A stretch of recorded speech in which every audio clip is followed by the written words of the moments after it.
پیارے دوستو، دنیا کی تاریخ میں بہت سے ایسے بادشاہ اور فرعون گزرے ہیں جن کے پاس مال و دولت کے بے شمار انبار تھے، لیکن جب بات کی جائے قارون کے خزانے کی تو ان تمام تر بادشاہوں اور فرعونوں کے خزانے قارون کے خزانے کے آگے کچھ بھی نہیں۔ پیارے دوستو، قارون کے پاس کتنا خزانہ تھا، اس کا اندازہ اس بات سے لگایا جا سکتا ہے کہ آج کے دور میں تمام دنیا کے مال اور دولت اور خزانوں کو جمع کیا جائے اور اس کا موازنہ قارون کے خزانے سے کریں تو تمام دنیا کی دولت اور خزانے قارون کے خزانے کا ایک معمولی سا حصہ بنتے ہیں۔ دوستو، حقیقت میں قارون کون تھا اور اس کے پاس اتنا خزانہ کہاں سے آیا، اور پھر اس خزانے کا وبال اس قارون پر کس طرح پڑا، اور اس نے کس طرح اللہ تبارک و تعالیٰ کی نافرمانی کی، اور پھر اللہ نے اس کو کس طرح زمین کے اندر اس کے خزانے کے ساتھ غرق کیا۔ ان تمام تر سوالوں کے جواب جاننے کے لیے آپ سے گزارش ہے کہ ہماری اس ویڈیو کو آخر تک ضرور دیکھیے گا۔ روایت میں آتا ہے کہ قارون بہت ہی خوبصورت آدمی تھا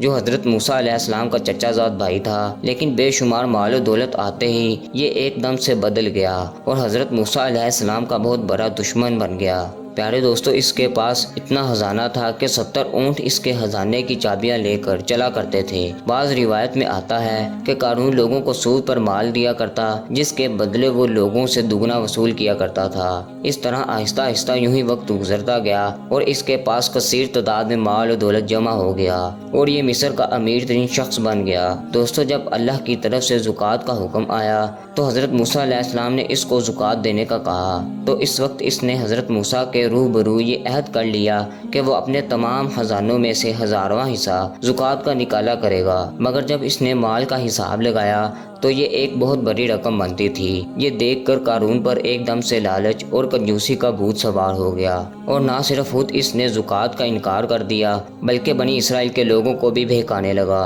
اور بنی اسرائیل کے لوگوں کو کہنے لگا حضرت موسیٰ زکوٰۃ کے بہانے تم لوگوں کا مال ہتھیانا چاہتے ہیں۔ اس طرح اس بدبخت نے بنی اسرائیل کے لوگوں کو حضرت موسیٰ کے خلاف بھڑکانا شروع کر دیا، یہاں تک کہ حضرت موسیٰ علیہ السلام سے لوگوں کو دور کرنے کے لیے اس نے یہ چال بھی چلی کہ ایک عورت کو بہت زیادہ مال و دولت دے کر اس بات پر امادہ کیا کہ وہ حضرت موسیٰ علیہ السلام پر بدکاری کا الزام لگائے۔ چنانچہ جب حضرت موسیٰ علیہ السلام ایک مقام پر کھڑے بیان فرما رہے تھے، قارون نے حضرت موسیٰ علیہ السلام کو روکا اور حضرت موسیٰ سے کہنے لگا کہ آپ نے فلاں عورت کے ساتھ بدکاری کی ہے۔ تو اس وقت حضرت موسیٰ نے ارشاد فرمایا کہ اس کو میرے سامنے لاؤ۔ چنانچہ اس عورت کو حضرت موسیٰ کی بارگاہ میں بلایا گیا تو حضرت موسیٰ نے ارشاد فرمایا، اے عورت، تجھے اس پاک ذات کی قسم جس نے بنی اسرائیل کے لیے دریا سے 2 رستے بنا دیے اور بنی اسرائیل والوں کو عافیت اور سلامتی کے ساتھ فرعون سے نجات بخشی، سچ سچ بتا کہ واقعہ کیا ہے۔ حضرت موسیٰ علیہ السلام کے جلال سے عورت کانپنے لگی اور اس نے بڑے مجمع میں صاف صاف کہہ دیا کہ اے اللہ کے نبی، مجھے قارون نے کثیر دولت دے کر آپ پر بہتان لگانے کے لیے امادہ کیا،